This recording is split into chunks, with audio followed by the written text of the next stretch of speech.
All right, so we should be live now here with Paul. Let me just pull this down. All right, so thank you so much, Paul, for coming on this live stream and sharing this amazing info. So I'll give a few people a few minutes to just kind of mosey on into this live stream. I know we started about 29 minutes late.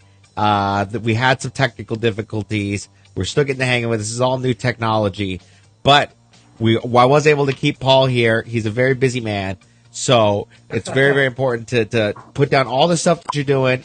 Take the time because Paul is an absolute expert. He's going to share with you some really incredible stuff, and I think this is a really big opportunity for you to ask questions and to learn from one of the masters in the industry. And again, just giving a few more seconds for people just to come on in. So cool. So right on, Paul. So thank you so much for joining us today and taking time out of your busy schedule. I know that you have a very, very packed schedule with your ASA seminar coming up and all the stuff that you've been doing with iStack and, of course, all the stuff that you're doing with your business. So I just wanted to tell the story of how Paul and I met. We met a couple of years ago at Affiliate Summit, and we just kept running into each other like throughout that whole Affiliate Summit multiple times, and we hung out. We hung out in places that were awesome, and Affiliate Summit's it's a great place. It's a great place to network, and over the years we've developed a great working relationship where we kind of bounce ideas off of each other, and Paul is really one of the renowned experts in the industry. He's doing a lot of speaking engagements with iStack. It has a lot of good stuff and a lot of really interesting information to share. So, Paul, where do you think the industry is going in the next couple of years? And tell me a little bit about how you got into the industry starting as a cab driver. Yeah, so kind of like my foray into affiliate marketing is an interesting start. I was actually driving cab for several years of my life, and if you've ever done a job that you hate, you know that gut feeling that you feel like you're stuck, the walls are closing in, you hate coming to work every day, and I was feeling that every day, and it's the weirdest like alignment of the universe, man. It was like it was probably 3 or 4 in the morning, and I happened to drive. It was like my last trip of the night, and I picked up this guy, and he's like, the trip itself was about 20 minutes, and he took me all the way out to this like part of the island that has like really nice houses, and turns out the guy was the CEO of an affiliate network, and he also owned his own affiliate product. So I remember pulling up to his house as a cab driver and seeing this like beautiful house, and I'm like, man, what does this guy do for a living, right? And then I just knew at that time that I wanted to be in technology, but I had no like real understanding. Did I want to build apps? What did I want to do, right? And I told this guy, I was like, man, like, I'm like, you're doing what I want to do. Like I got to meet you, right? And so I was like, I asked him for his business card, and then I was like, can I call you tomorrow for coffee? And then I grabbed his business card. The next day I actually called him, and he was kind of surprised because, like, I'm sure hundreds of people take his card, never call him. And he was like, yeah, come down to my office. So I went down to his office. He's got 150 employees. Like, my head explodes. Like, I have no idea what affiliate marketing is at this point. And he was really big in the antivirus space. They had created their own antivirus product and stuff like that. And I remember sitting across from him, and I kept saying, like, so you're like Norton, right? And he's like, no, we sell through direct response channels, and we do affiliate marketing. I'm like a moron. I just keep asking if he's like Norton antivirus, and he's like, no, man, we don't sell through Walmart or anything like that. We sell online. And then he really introduced me to the space. He's like, yeah, man, like, the money is phenomenal. And if super affiliates are making like 50, 60 grand a day. And like, as a cab driver, like, if you make $1,000 a week, you're happy kind of thing. Hearing somebody making 60,000 a day, your head explodes. You're just like, well, it's unbelievable. I mean, that's the biggest thing is just accepting that this is real. This is not only real, but this is normal. For us, now we're totally used to it. Like 50, 60 grand a day. We all know guys that are doing that, so it's our new normal. But for somebody like you at the time, that was almost like, is this guy scamming me? I'm sure it's like, is this guy even telling the truth? Yeah. Like for me, man, I couldn't even like process that. But I remember like walking out of his office and they have this like this case of like all these awards that they've won, like, and some of them are like, you know, sales partner of the year with Microsoft and all these companies. And I'm like, well, these guys aren't lying. Like they've got the trophies to match the numbers. And I was blown away. I did not know that that was even humanly possible. So I kind of went home and I'm like, why the fuck am I driving cab here? Like I'm so on the wrong end of the spectrum. Right. And So totally. And that's also a career that I'm sure even at the time you were feeling like, how long is this career going to be around? Not only with automation, just with Uber, you know, coming and ride sharing coming. It was like, you know, where is the longevity in that career anyway? yeah, like I mean, I like to like you know I'm like so you may not know this, but actually I own like a local taxi company. But luckily in our area of Canada, there's no ride sharing yet. But I'm a realist. I know it's coming, but I'll be well out of the business by that time. But yeah, like I totally agree, man. Like you know, in the next 10 years. We'll be lucky to see if there's any cab drivers that are not, you know, in an automated space, or if semi trucks aren't driving themselves. Like, it's just the future, right? And it's just like cars took horses away, and automation will take drivers away, and the world will kind of adapt, right? But yeah, it was just like at the time, man, I just kind of felt like, you know, what really bothered me the most was just like I wasn't mentally growing, I wasn't challenging myself, and every day I felt like, you know, I was losing a few brain cells, and it was just like it was tearing me up a lot, and I was just like I wasn't happy with the stage I was at, and I tell a lot of my friends like, you know, because we have like a lot of people in our age group when I was growing up, like 18, 19, like making a grand or 1,500 a week as a cab driver, it's good money, right? But like if you're that's like that's where it stops. It's kind of got to be like like a foundation where you can grow from. So for me, like I used all my money from cab to bankroll all of my businesses. Like I was starting to develop apps, I was pouring it into affiliate products, running campaigns, like whatever I could get my hands on my money, I would throw it into some sort of other venture because like I knew this was never going to be the long-term play for me. So like, you know, my business partners that I work with now, I remember like when we had absolutely nothing, I was driving cab and I would take like half of a paycheck and live off like $200-300 a week. And I would give him $600-700 and he'd give me half of his paycheck and we'd be sitting there running campaigns. And I just remember like, you know, eating shit on AdWords and losing accounts and just like looking at that money and being like, man, I just ate shit on $5,000. I could have gone on vacation. Like super disheartening, but Right. I was committed. I was kind of committed. Like, come hell or high water, I was fucking making money on the internet, and I don't care if I was gonna die trying to get that mission to become accomplished. Right. Right. I mean, that's the first push that I hear most affiliates when they first get into the industry is they were just dissatisfied with where they were at. It's almost like a Maslow's law sort of thing. It's like the pain was just so great that there was no other option than to make this work.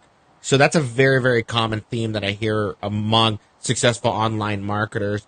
So tell me, you're in the taxi cab business right now. How are you adjusting your business and changing with the times, and also, you know, bridging obviously an old school business with new school technology? And where do you think that somebody as a new affiliate should look into as well for opportunities like what you found by bridging that technology gap with the cab stuff? So like what I did so I live in BC for anybody who's like you know, from tuning in from anywhere else, and British Columbia is like a very, very rare scenario in the whole landscape of Uber and ride sharing, just because we're the only place where insurance is done by the actual province, and also there's like this regulatory body that's standing in between Uber and ride sharing companies coming through, and it's like for 4 years they've tried, they've never been able to come in. So it's a rare opportunity to like, I'm like one of the last cities standing where it's actually a lucrative opportunity to own a taxi. Like I know in New York and other places, people have just been decimated, right? So for us, it was a unique opportunity, but I definitely wouldn't recommend it if you're anywhere else in the world. You'll probably get just demolished. I just kind of happen to be in the unicorn territory where it's okay. But I definitely think for affiliates, man, if you're getting into this, the number one thing that, you know, you have to get yourself into a mindset. Like I remember some of the earlier guys that I was talking to, I kept telling them, man, like, oh man, I keep hearing these stories of guys who made like 500-600K on AdWords. Like those days are over. Like, what are we even doing here, right? And then like one of my mentors at the time was he's like, Paul, you gotta stop thinking about like where you are right now and picture yourself 5 years from now. Right, because like think about all the opportunities you can create for yourself if you stick to this in 5 years.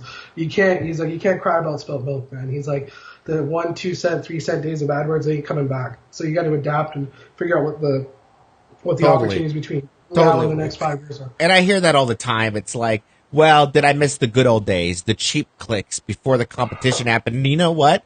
They may have been cheap clicks, but they weren't nearly as qualified as they are today. They don't have nearly, Facebook has come so far, and almost all of these networks, including AdWords, has come so far with their statistical similarities and their big data kind of algorithm to get you in front of the right person, that although they may have been cheaper then, I'm finding that the quality is the quality is spectacular and getting better and better by the month. I mean, every month I'm seeing better and better, more qualified traffic. And so I tell people it's not those, you may think those are the good old days, but people are going to be looking back at right now and what's going on right now and saying this was the good old days. So don't miss up on the opportunity to be in the present, because there's huge opportunities. I mean, it is the new digital gold rush. So Paul, let me ask you something. So you're doing a lot of speaking at iStack, and you're doing the ASA. Tell me a little bit more about what you're doing and what you hope to accomplish by sharing this info with people. So I don't know if you guys, people listening, are like big Stack That Money forum junkies, but like when I was kind of coming up in this space, man, like I would literally just comb the threads. Like if I was running mobile, man, every day I'd just be sitting there clicking refresh and reading everything I could. And part of that was like, you're really lucky when somebody like drops a case study or drops this gem of info and just kind of like guides you through a campaign, because there's a lot of like trial and error that it could cost you a lot of money personally to do that. And so like guys like Zeno and Lorenzo and Stockman guys, when they were dropping all these tutorials, man, I was like one of the first to just be in there just trying to soak up all that knowledge. And I feel like when you get a leg up in this industry, you kind of have to like turn around and also help everybody who's trying to do the same thing. And like I sympathize with like how frustrating it can be. Like I remember wanting to throw a laptop through a wall, like trying to learn like Prosper 202 tracking with my business partner, and it's just like you know what the struggle is. So like what I love more than anything, man, is just like helping other affiliates and like having somebody come up to me after a conference or like IM me and be like, yo, this like little tweak thing that you taught us about landing pages, it took my campaign from like -30 to +70%. It's like when I get messages like that, I'm like super stoked, right? I'm like, I just helped this guy solve a problem. And it's not only that, it's like it gives them faith that this thing is real. Because like when you're constantly failing and you're constantly like hitting hard campaigns and they're not working, sometimes just having somebody who's like had a lot of experience just like point out a couple things and it starts working, it gives you that renewed like energy to want to chase it. So yeah, like that for me, it's like the speaking thing is about just like getting out there and trying to communicate and like get in touch with more affiliates that are kind of like earlier on in their journey and helping them out as much as you can, right? Yeah, it's like you reap what you sow. You put out that good info like Laws did and all the Stack That Money guys did. I mean, think about how much opportunity they were able to get because they sowed so much value in the community and helped so many people. And in return, people want to help them. And so that's why people always ask me, well, what is your intention with teaching? If you're so good at it, why don't you keep it a secret? And it's like, dude, there's not only is there more than I could ever grab in my whole lifetime, but like this is the new normal. This is the new way of doing business. You're either going to conform to this or you're going to get left behind, because you're either going to take automation and take these systems and run with it and create a very streamlined, automated business for you and your family to live off of, or you're going to rely on a job that's probably going to be disappearing in the next couple of years. So what is your take on automation and what's going on with automation and the economy, and what do you think the average person that's just getting internet marketing, that sees the writings on the wall, what do you think they should be doing? I think honestly, man, so I'm gonna be like talking more and more about this on my YouTube channel, but I think the number one thing is like people generally, a lot of people who start out, in trying to get into internet marketing and stuff like that. They don't have a bankroll, right? Like they're struggling even to get the 2 or 5 or 10K that they need to start testing. And one of the number one things I would tell you is like what I first did when I first started was like I taught myself SEO from scratch. You know, I went to there's a chapters here in my city, and I just literally took my credit card, bought like $200 worth of SEO books, and read them back and forth. And then I started building campaigns and getting clients. And the reason I say that is like if you're making $11 an hour or $12 an hour, you can work 80 hours a week, but you're not working smart. Your money's not stacking, right? And even to get to that point where you have 10 or 20K to run campaigns, you're putting such a far distance from yourself to get it going. So like the number one thing I would recommend is just like figure out how you can quickly specialize. Like find a way to make your net worth go to $50 an hour or $100 an hour because you can make money stack a lot quicker. So whether that's teaching yourself how to do SEO or build websites or finding some sort of specialized task, and then contract the hell out of that and try and stack 10 or 20 grand. I totally agree. Once you kind of like increase your ability to charge out $100 or $200 an hour, like dude, once I taught myself SEO, I remember some kid came to me and it was funny, like he had gotten a contract with a law firm and he had told them he knew how to do SEO, but he had no fucking clue how to do it. And so he came to me and he was like, I will pay you $1,500 if you can write me a guide on how to SEO this guy's website. And I literally sat there for like 2.5 hours and pumped out the 6-page doc. Nice. And the guy wired me for $1,500. So my mind was blown. I was like, man, fuck, I could be charging $300-$400 an hour to be doing this kind of stuff, right? So yeah, number one recommendation, increase your hourly net worth so you can stack more money and then build that fund up and then start getting into testing and stuff like that.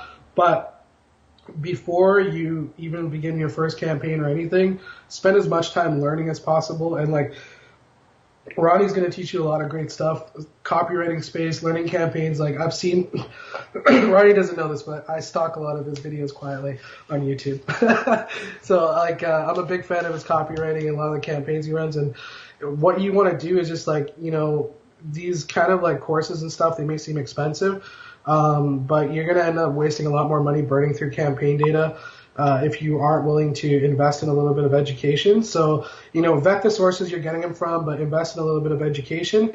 And then, yeah, just keep testing. And, like, the number one thing for me is just, like, I've kind of, like, blanketed 15 years of my life out saying that, like, I'm not doing anything else for the next 15 years. I'm mastering this craft, and come hell or high water, I'm going to be one of the top 1% media buyers in the world, and I don't give a shit what stands between me and that. And so, like, this is my journey, right? And, like, once you lock into that mindset, then you stop thinking about, like, success in 1 week periods, 2 weeks periods, or 3 week periods. It's all about, like, you know, I'm just going to keep hammering at this thing until I get to the level that I want to be at. And, it, you know, for me, it took me several years to, you know, start seeing really good returns of what I'm doing, right? Like, but it's just seeing beyond the curve and seeing that other people have done it, and just, you got to stay the course, right? If you meet most super affiliates, man, like, and the guys who have crushed it, they've been in the space a long time. They've eaten their fair shit. Like they've crushed so many campaigns. Like some of the best stories you'll ever hear is when you're having drinks with other super affiliates, and it's not about the monster campaigns that they've killed. Ask them about the times that it's hurt, and they'll tell you some like stories that'll just make you want to like you think your problems are bad. Wait till you hear like what some of these guys have been through to kind of find success, right?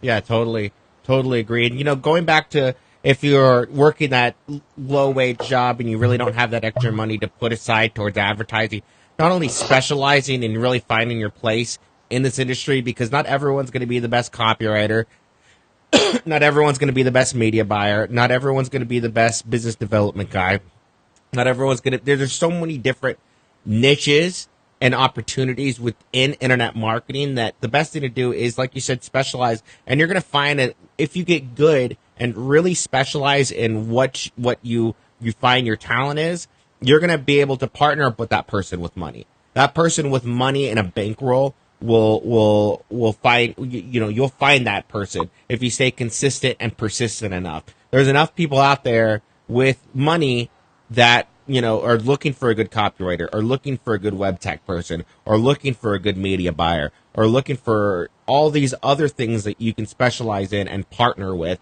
So I don't think that should be, I always tell people that should not be, money should not be the excuse why you shouldn't be doing this. I mean, the opportunity cost of not doing this is just so massive that you're just losing money that you're not seeing by not jumping into it.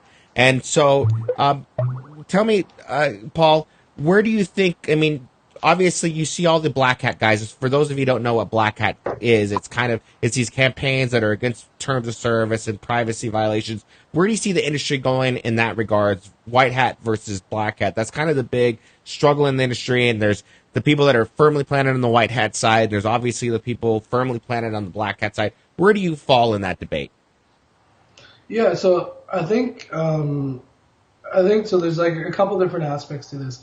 So I think one thing that I should kind of like demystify for a lot of people is that like people when they think Black Hat, they 99% think like trials, like the Garcinias, the skin rebuilds, Nutra, that kind of stuff, which is a big part of the Black Hat community. Don't get me wrong, but the other part of Black Hat is like it can be another tool in your toolkit that gives you a strategic advantage if used. And like, for example, there's verticals like dating or things that have been locked down to a handful of advertisers on Facebook that things like Black Hat allow you to run. So it doesn't necessarily have to be the rebuild game. So there's kind of like a scale to it. So just so people understand, but my thoughts on it are that, traffic sources and advertisers are headed in a direction where, first off, the internet is getting smarter, right? Like, a lot of like the gimmicky style advertorials and things from back in the day don't convert as well because, you can't, like, people have been burnt for 10 years on Facebook or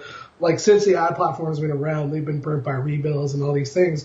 So the average person who's been burnt once or twice is now privy to how these kind of things work, right? And so the consumers themselves are getting smarter. So these kind of tactics are becoming harder and harder to deploy. But that being said, I think, just like AdWords is getting more and more difficult and Facebook is getting more and more difficult, and the same in the Black Hat realm, you're going to have guys who are always going to adapt. And, I've seen the pool shrink. I've seen it drastically shrink, I would say, in the last 3 years. That's why you're seeing a huge surge in e-commerce is because a lot of guys that have died off on the Black Hat side have completely switched over to e-commerce.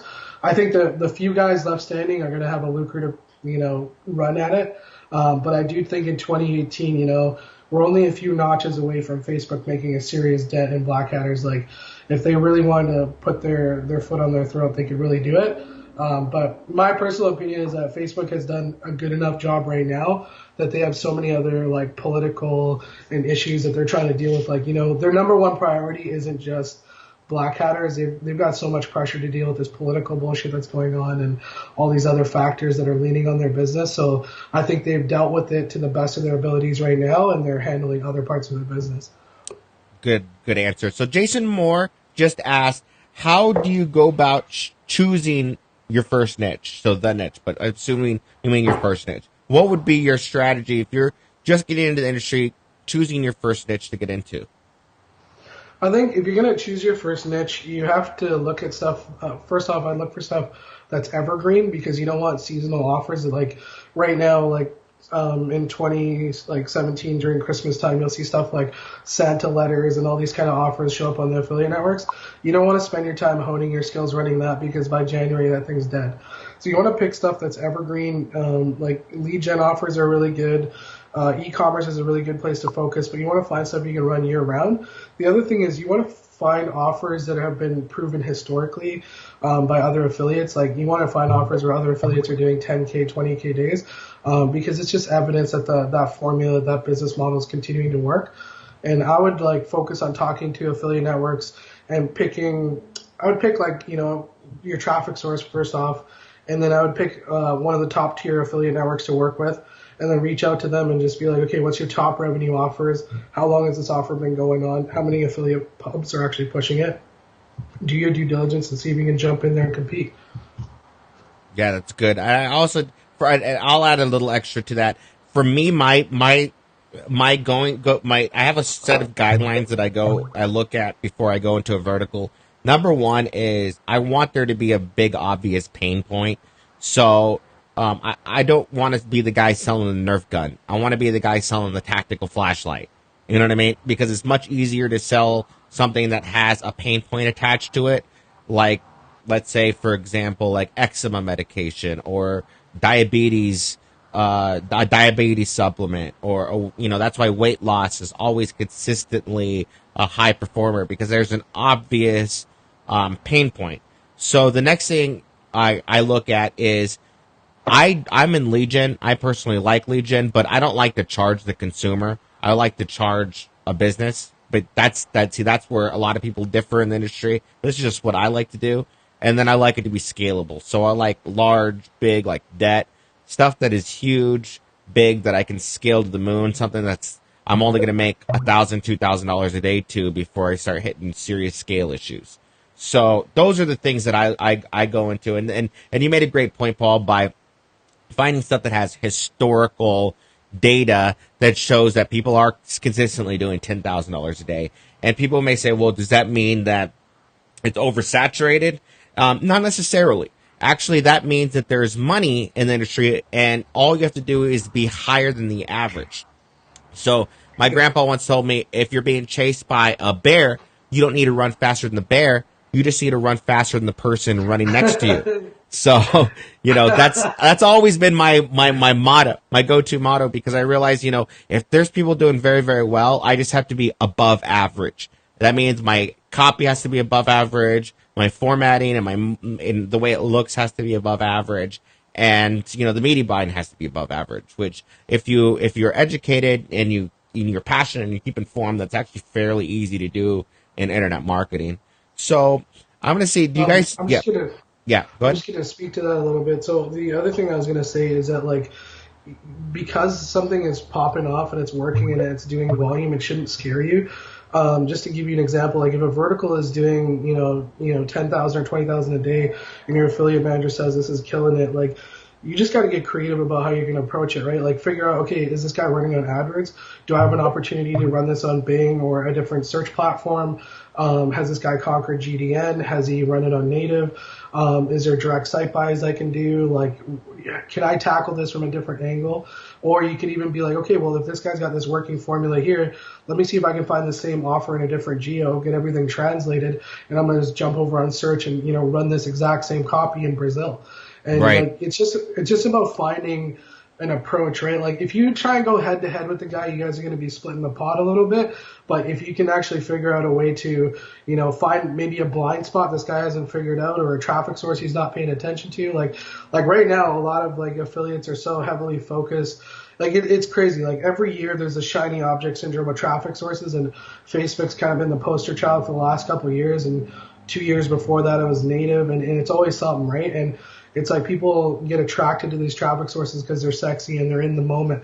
But it's like native, there's guys still doing 50 to 100K a day on native. There's still guys doing mad volume on all these like old adult sources that people are ignoring. So it's just like, when you find out an offer is killing it, there's so many plug and play places that you could go. It's not just about going like straight up and trying to duplicate what the other guy's doing and trying to knock him off his pedestal. Because like, I've done that several times. I've tried, and sometimes it's a brutal game, right? Like, I know of one affiliate who spent 600K trying to knock off some guy on AdWords and still couldn't make it happen, because you don't know what that guy's strategic advantage is, right? Like, he could have a price point advantage. He could be direct with the advertiser. He could have like a pixel that has $10 million worth of data on it. Like, you're kind of going to war with somebody that might be more equipped than you are. Interesting. That's a very, very interesting way of looking at it. That's fascinating. So, spy tools. What are the spy tools that you're using right now, and what are your thoughts on spy tools? Okay, so spy tools for me are a good place to figure out benchmarks. But generally speaking, right now there's actually a really good thing that's going on in the marketplace, which is, in my opinion, the spy tools that are out there for Facebook aren't as good as what Which Ads Work was. Like, Which Ads Work was monster, and we've done some tests in the office, and we figured out that Which Ads Work was one of the few spy tools that was actually able to pierce cloakers and figure out campaigns that were behind a cloak. Whereas now the ads like Big Ads and some of these other competitors that have come into the marketplace, their spy tools aren't able to pick up as many campaigns, and especially not cloak campaigns. So there's kind of like a dark mask thing going on here, where like a lot of campaigns are hidden. So it's a catch-22, right? You're not going to find these big whale campaigns in your dashboard on Big Ads, but at the same time, if you're running a monster campaign, it's less likely to get caught, right? But my opinion on spy tools is that, like, if you live and die by them and that's your only creative source, like, you're not gonna you're just Mr. Me Too on every single campaign, and that just means that like instead of seeing 100% or 200% ROI, you're going to see 50 or 60% because as soon as you see some guy running an angle, you're just trying to climb up on his back and run the same thing. Whereas what we like to do is like test assets that we find out there and like just try and tweak them, and then we also know what works. Like in terms of like components, like when we look at landing pages, we know like what kind of testimonials, what kind of like statistics and things work. So sometimes we like to take what's out there and then add bits of material from our kind of repository and then test benchmarks and see how we can improve it. So it should really be an inspiration. It shouldn't be your like crutch. No, that's great. I mean, I absolutely agree. I mean, I think it's personally a good way to see where the volume is being spent, where the money is being spent. But other than that, you're right. I mean, it's to live and die by. Spy Tools is a very dangerous game and not a very profitable one. It's not a game. It's not a way of building a real business. It's not a long-term business strategy. It's like you said, it's a Me Too right now business strategy. And right now, the way that the economy is working and the way the economy is shifting, we don't really have the luxury of being that. It's really, right now, we have to stack and stack and stack until I've been talking about this. Probably a pretty significant collapse is going to happen. Economic shift is going to happen. So, right now, like I said, we don't have the luxury of not finding a long-term business that we can really, really gain real wealth from and not Me Too money. Not right now, a couple $1,000s a day money, Yeah. It was interesting. I was watching Danilo's speech. He posted it on his Facebook earlier today, and he was talking about in his speech how, like, you don't know what the spy tool is sucking up, which is a great point. Like, if he's running 28 tests, you don't know if it's picking up variation 17, if that's a winner or not, right?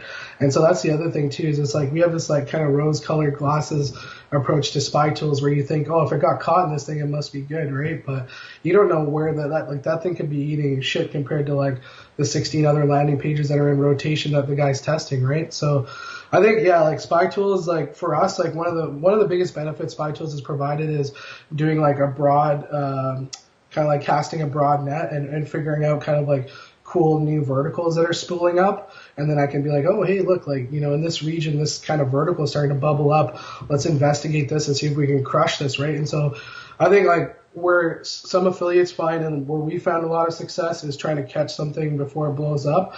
And Spy Tools are really good for that. Like if you just start to see a new offer or category or trend starting to bubble up, it's a great way to kind of see that starting and then just go hammer time and do your own tests on that and see if you can capitalize on that vertical before, 100 other affiliates jump in there and try and exploit it, right?